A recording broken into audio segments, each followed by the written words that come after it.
اعوذ باللہ من الشیطان الرجیم بسم اللہ الرحمن الرحیم سامعین و ناظرین السلام علیکم ورحمۃ اللہ وبرکاتہ۔ اردو گرامر کے ساتھ آپ کی خدمت میں حاضر ہوں۔ آپ سے گزارش ہے کہ اس چینل کو سبسکرائب کرے، آج کی ویڈیو کو لائک کرے اور آج کی ویڈیو کو آخر تک دیکھیں تاکہ آج کی عنوان کے حوالے سے تمام باتیں آپ کی سمجھ میں اچھی طرح آ جائے۔ اردو گرامر میں آج ہم نے ایک خط کا انتخاب کیا ہے اور اس خط کا عنوان ہے والد صاحب کو امتحان میں کامیابی اور رقم منگوانے کے لیے خط۔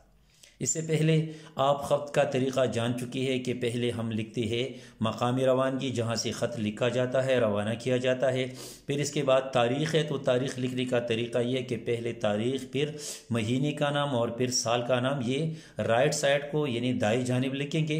پھر درمیان میں ہم القاب و آداب لکھتے ہیں، پھر السلام علیکم، اور اس کے بعد جو ہے وہ نفس مضمون ہے یعنی جو کچھ ہم لکھنا چاہتے ہیں وہ لکھتے ہیں، اور آخر میں جو لکھنے والا ہوتا ہے یعنی وہ اپنا نام لکھتا ہے۔ تو آئیے یہ خط ملاحظہ کرتے ہیں کہ والد صاحب کو ہم امتحان میں کامیابی اور رقم منگوانے کے حوالے سے کس طرح خط لکھیں گے۔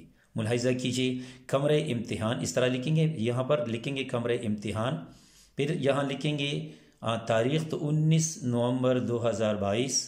پھر اسی طرح کس کو لکھتے ہیں، اس کے القاب و آداب، پیارے بابا جان یا پیارے ابو جان، پیارے ابا جان وغیرہ جو بھی آپ لکھنا چاہیں۔ السلام علیکم، امید ہے آپ سب خیریت سے ہوں گے، یہاں میں بالکل صحت مند اور مطمئن ہوں۔ چند دن قبل ہمارا فائنل ٹرم امتحان ہوا تھا جس کا نتیجہ آج ہی نکلا ہے۔ اللہ تعالیٰ کے فضل و کرم اور آپ کی دعاؤں سے میں بہت اچھے نمبر اور پوزیشن لے کر اگلی کلاس میں پروموٹ ہو گیا ہوں، اگر لڑکی ہے تو ہو گئی ہوں۔ اب کل ہی سے ہماری نئی کلاسز شروع ہونے والی ہے، اس کے لیے چند ایک اشیاء کی اشد ضرورت ہے۔ جیسے کون کون سی اشیاء؟ جیسے نئی کتابیں، کاپیاں، یونیفارم وغیرہ۔ اس کے ساتھ کالج کی فیس بھی ادا کرنی ہے، اگر اسکول کے حوالے سے تو اسکول کی فیس بھی ادا کرنی ہے، تو یہ وہ ضروریات ہے۔ پھر آپ دوسرے پیراگراف میں اس طرح لکھیں، لہٰذا ان تمام ضروریات سے بروقت بطریق احسن عہدہ برا ہونے کے لیے کچھ رقم کی اشد ضرورت ہے۔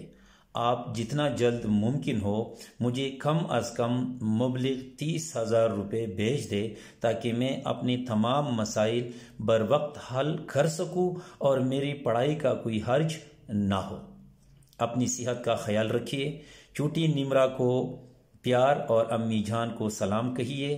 آپ کا پیارا بیٹا یا آپ کی پیاری بیٹی، تو یہاں پر وہ نام لکھنا ہے۔ اگر آپ بورڈ کے امتحان میں بیٹھے ہوئے ہیں تو آپ یہاں نام لکھنے کے بجائے الف ب ج وغیرہ لکھ سکتے ہیں۔